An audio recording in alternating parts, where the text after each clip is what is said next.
کیا آپ جانتے ہیں کہ ڈائجیشن کا پروسیس اسٹمک سے نہیں بلکہ ہماری ماؤتھ سے شروع ہوتا ہے؟ اورل کیویٹی مسلز اور بون سے بنی ہوتی ہے اور یہ گیسٹرو انٹسٹینل سسٹم کا پہلا اور بنیادی حصہ ہے۔ اس کا کام صرف فوڈ کو اندر لینا نہیں بلکہ اسے میکینیکل اور کیمیکل ڈائجیشن کے لیے تیار کرنا ہوتا ہے۔ اس ویڈیو میں ہم اناٹمی آف اورل کیویٹی کو ڈیٹیل سے ایکسپلین کریں گے، تو آئیے سٹارٹ کرتے ہیں۔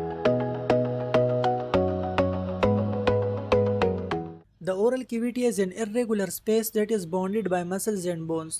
یہ بونز اور مسل سے بنی ہوئی irregular space ہوتی ہے۔ اس کو ہم 2 میجر پارٹس میں ڈیوائڈ کر سکتے ہیں: vestibule and oral cavity proper. Vestibule is the outer area between lips, cheeks, teeth and gums. یہ وہ ایریا ہے جو ہماری lips, cheeks, teeth اور gums کے درمیان ہوتا ہے۔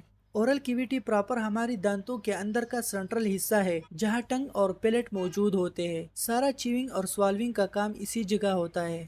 کمپوننٹس آف اورل کیویٹی، یہ کئی امپورٹنٹ چیزوں سے مل کر بنتی ہے جیسا کہ lips, cheeks, teeth, gums, tongue, palate اور floor of the mouth. Lips orbicularis oris muscle سے بنی ہوتی ہے۔ یہ اورل کیویٹی کا انٹیریئر حصہ بناتی ہے۔ ان کا کام فوڈ کو ماؤتھ کے اندر رکھنا، بولنے میں مدد دینا اور فیشیل ایکسپریشنز بنانا ہے۔ ان میں بلڈ ویسلز بہت زیادہ ہوتی ہے، اس لیے ان کا کلر ریڈش ہوتا ہے۔ چیکس، یہ اورل کیویٹی کا لیٹرل والز بناتی ہے۔ ان میں بکسینیٹر مسلز ہوتی ہے جو چیونگ کے دوران فوڈ کو دانتوں کے بیچ سیٹ رکھتی ہے۔ پیلٹ، یہ اورل کیویٹی کا روف یعنی چھت بناتا ہے اور اسے نیزل کیویٹی سے الگ کرتا ہے۔ پیلٹ کے 2 پارٹس ہوتے ہیں: hard palate and soft palate. Hard palate bone سے بنا ہوا انٹیریئر حصہ ہے۔ یہ فوڈ کو چباتے وقت سالڈ سرفیس پرووائڈ کرتا ہے اور نیزل کیویٹی کو ماؤتھ سے الگ کرتا ہے۔ سافٹ پیلٹ مسل سے بنا ہوا پوسٹیریئر حصہ ہے۔ اس کے اینڈ پر یولا ہوتی ہے۔ سوالونگ کے وقت سافٹ پیلٹ اوپر کی طرف بڑھتا ہے تاکہ فوڈ نیزل کیویٹی میں نہ جائے۔ اورل کیویٹی کا چوتھا کمپوننٹ ہے ٹنگ۔ یہ ایک بہت امپورٹنٹ مسکولر آرگن ہے جو اسکیلیٹل مسل سے بنا ہوتا ہے۔ اس کا کام فوڈ کو سلیوا کے ساتھ مکس کرنا اور اسے پیرنگز کی طرف دھکیلنا ہے۔ ٹنگ کی سرفیس پر چھوٹی چھوٹی بمپس ہوتی ہے جنہیں پیپیلا کہتے ہیں۔ There are 4 types of papilla: filiform, fungiform, circumvallate and foliate۔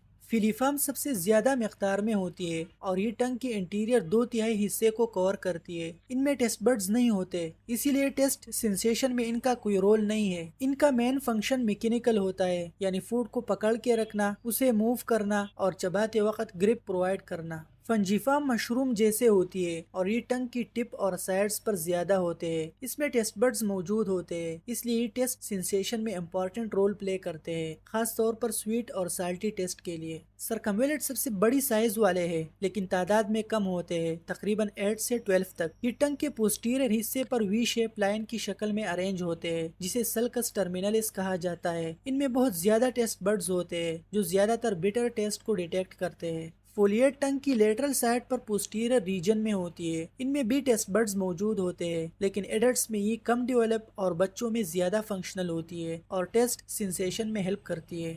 What is test buds? اکثر لوگ سمجھتے ہیں کہ جو بمپس ہم زبان پر دیکھتے ہیں وہی ٹیسٹ بڈز ہے، لیکن ایسا نہیں ہے۔ ٹیسٹ بڈز دراصل ان پیپیلا کے اندر موجود مائکروسکوپک سٹرکچرز ہوتی ہے۔ یہ سینسری سیلز کا ایک گروپ ہوتا ہے جو کانے میں موجود کیمیکلز کو ڈیٹیکٹ کرتا ہے اور برین کو سگنلز بھیجتا ہے۔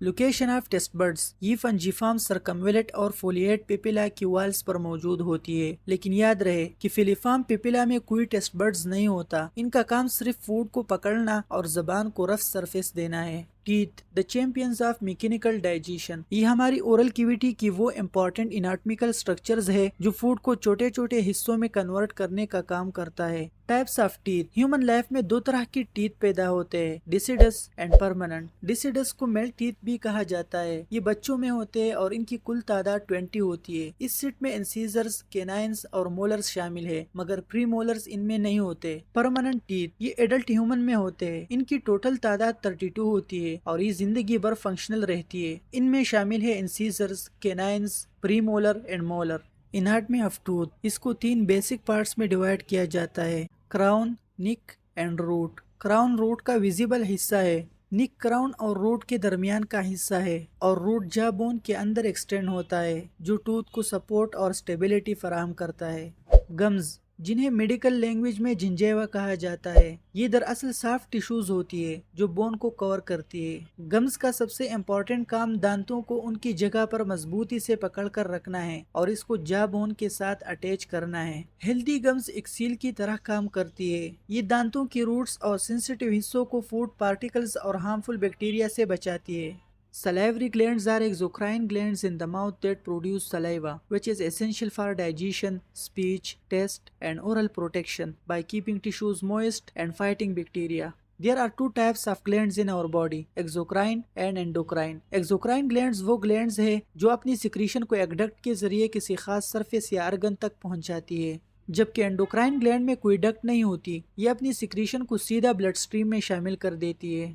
سلیوری گلینڈز ماؤتھ میں موجود ایکزوکرائن گلینڈز ہے جو سلیوا پیدا کرتی ہے۔ یہ سلیوا ڈائجیشن، سپیچ، ٹیسٹ اور ماؤتھ کی حفاظت کے لیے انتہائی ضروری ہے کیونکہ یہ ٹیشوز کو موئسٹ رکھتا ہے اور جرمز کے خلاف لڑتا ہے۔ ان گلینڈز کو ان کی سائز اور لوکیشن کی بیس پر 2 ٹائپس میں ڈیوائیڈ کیا گیا ہے، major and minor.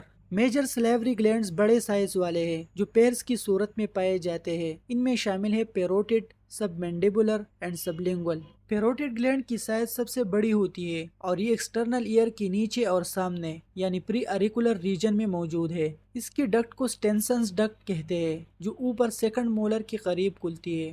Sub مینڈیبولر gland یہ مینڈیبل بون کے نیچے موجود ہوتا ہے۔ اس کی ڈکٹ کا نام وارٹنز ڈکٹ ہے اور یہ تقریباً 65 to 70% سلیوا بناتا ہے۔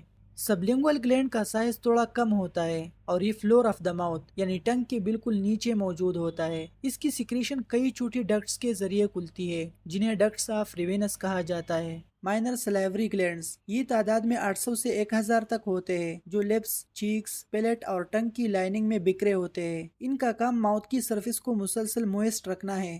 ہسٹالوجی سلیوری گلینڈز 3 طرح کی سیلز پر مشتمل ہوتے ہیں، serous, mucous and myoepithelial cells. Serous cells پانی جیسا پتلا فلوئڈ سیکریٹ کرتا ہے جس میں انزائمز ہوتے ہیں۔ میوکس سیلز گاڑھا فلوئڈ سیکریٹ کرتا ہے جو لیبریکیشن کا کام کرتا ہے، اور مائیو ایپیتھیلیل سیلز گلینڈز کنٹریکشن میں مدد دیتا ہے تاکہ سلیوا ڈکٹ کے ذریعے باہر آ سکے۔